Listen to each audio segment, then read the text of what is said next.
Hi, what I cook for a lunch video பார்க்கலாமா? இன்றைக்கி Saturday special எல்லாம் ready பண்ணி வச்சுருக்கேன். எண்ணெய் கத்திரிக்காய் குழம்பு பண்ண போகிறேன். கத்திரிக்காய் மட்டும் வதக்கி வச்சுட்டுருக்கேன். நல்லெண்ணெயில் உப்பு மட்டும் போட்டு வதக்கி வச்சுட்டுருக்கேன். புளி ஊற வச்சுருக்கேன். அப்புறம் கறந்து பண்ணுறதுக்கு கோஸ் கட் பண்ணி வச்சுட்டுருக்கேன். வெள்ளரிக்காய் பச்சடி பண்ணலாம் அப்படின்னு எடுத்து வச்சுருக்கேன். அப்புறம் கூட்டு பண்ணலான்னு சொல்லிட்டு இதுவும் எடுத்து வச்சுருக்கேன். ஆனால் தெரியல பண்ணுவேன் நான். வெங்காயம், தக்காளி, பூண்டு, இஞ்சி, கருவேப்பிலை, கொத்தமல்லி எல்லாம் ரெடி பண்ணி வச்சுட்டுருக்கேன். சமையலுக்கு எல்லாமே ரெடி பண்ணி வச்சுட்டு இப்போ ஒன்று ஒன்றா பண்ணிட வேண்டியதான். பார்க்கலாம். இப்போது இன்றைக்கி நான் என்ன சமையல் பண்ணேன் அப்படிங்கிறத ஒன்று ஒன்றா பார்க்கலாம். குழம்பு எப்படி பண்ணுறேன், கறந்து எப்படி பண்ணுறேன், எல்லாமே ஒன்று ஒன்றா நம்ம பார்த்துட்டே வரலாம். இது இப்போ நியூ எபிசோடு இன்னிலேருந்து ஸ்டார்ட் ஆகுது. ஓகே. ஸோ வாண்டியில் எண்ணெய் விட்டுண்டாச்சு. நான் எப்போவுமே இரும்பு கடாய் தான் யூஸ் பண்ணுவேன். இந்த நான்ஸ்டிக் கடாயெலாம் யூஸ் பண்ண மாட்டேன். பார்க்க பழசாக தான் இருக்கும். ஆனால் இரும்பு கடாய் பண்ணுறது ரொம்ப விசேஷம். நமக்கு எந்த நோய் நொடியும் இருக்காது இந்த நான்ஸ்டிக்லாம் யூஸ் பண்ணாமல் பண்ணுறது. ஸோ வாண்டியில் எண்ணெய் விட்டுன்ட்டு அதில் வெங்காயம், இஞ்சி, பூண்டு வதக்குறேன். எண்ணெயில் நல்லா வதக்கின்றேன்.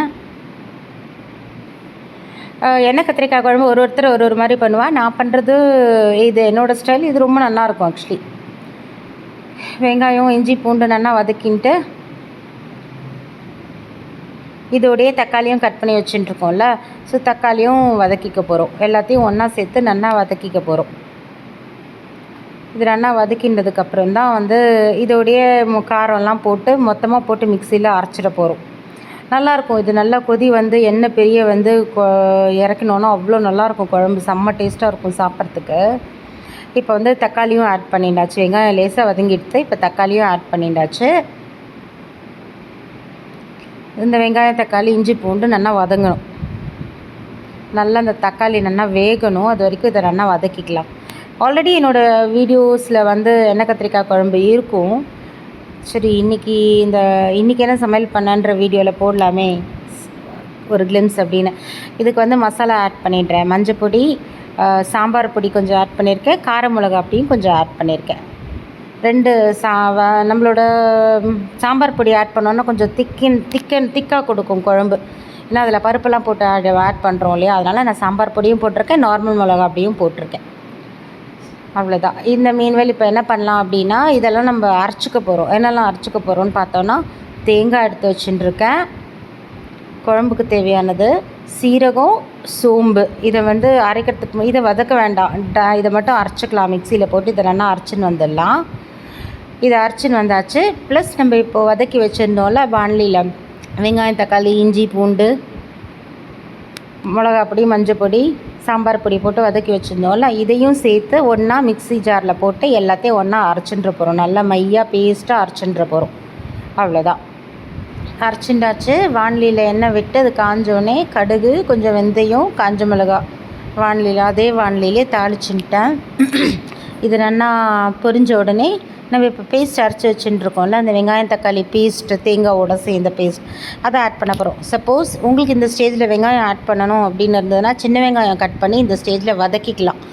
வெங்காயம் போட்டு வதக்கிட்டு அப்புறம் அந்த பேஸ்ட் ஆட் பண்ணிக்கலாம். ஆனால் நான் வெங்காயம் போடல இன்றைக்கி. கருவேப்பிலையை தாளிப்புலையே போட்டுன்ட்டு நல்லா வதக்கிட்டு இப்போ நம்ம அரைச்சி வச்ச பேஸ்ட் இருக்குல்ல, அந்த அரைச்சி வச்ச பேஸ்ட்டு இப்போ எண்ணெயில் ஆட் பண்ண போகிறோம்.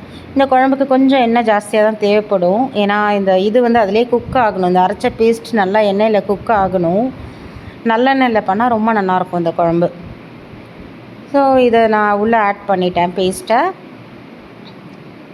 எண்ணெயிலே இது நல்லா வதங்கணும். இப்போது இது நல்லா வதங்கி நல்லா அப்படியே எண்ணெய் பிரிஞ்சு மேலே வர வரைக்கும் நம்ம இதுக்கு டைம் கொடுத்து மூடி போட்டு அப்பப்போ எடுத்து கலரிக்கணும். ஏன்னா அடி பிடிச்சிடக்கூடாது.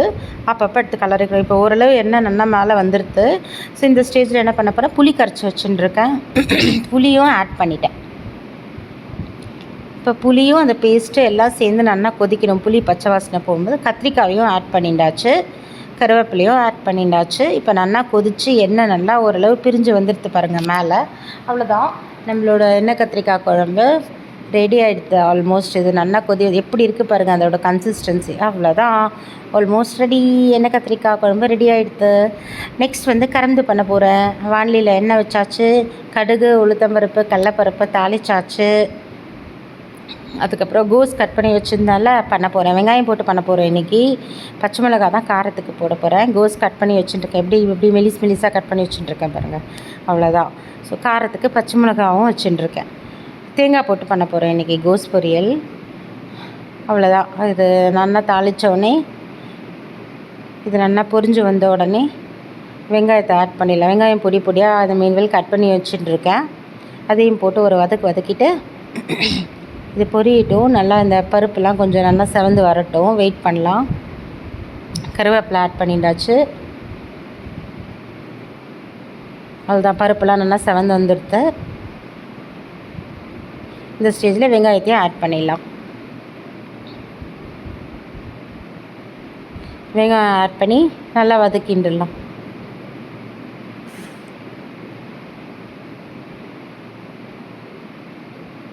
அதான் வெங்காயம் ரொம்ப வேகணும்லாம் இல்லை. ஓரளவு சும்மா ஒரு வதக்கின்ட்டு கோஸை போட்டுடலாம். மொத்தமாக எல்லாத்தோடு சேர்ந்து வெந்துடும். வெங்காயம் தனியாக போட்டு வதக்கி அதை வேகிற வரைக்கும் வெயிட் பண்ணி அப்புறம் கோஸ் போடணுன்னு அவசியம் இல்லை. எல்லாமே சேர்ந்து வெந்துடும். ஓரளவு ஒரு வதக்கிண்டாச்சு. பச்சை மிளகா வெங்காயம் எல்லாத்தையும் போட்டு வதக்கிண்டாச்சு. இப்போ கோஸ் தனியாக கட் பண்ணி வச்சுட்டுருக்கல அதையும் ஆட் பண்ண போகிறேன். அவ்வளோதான்.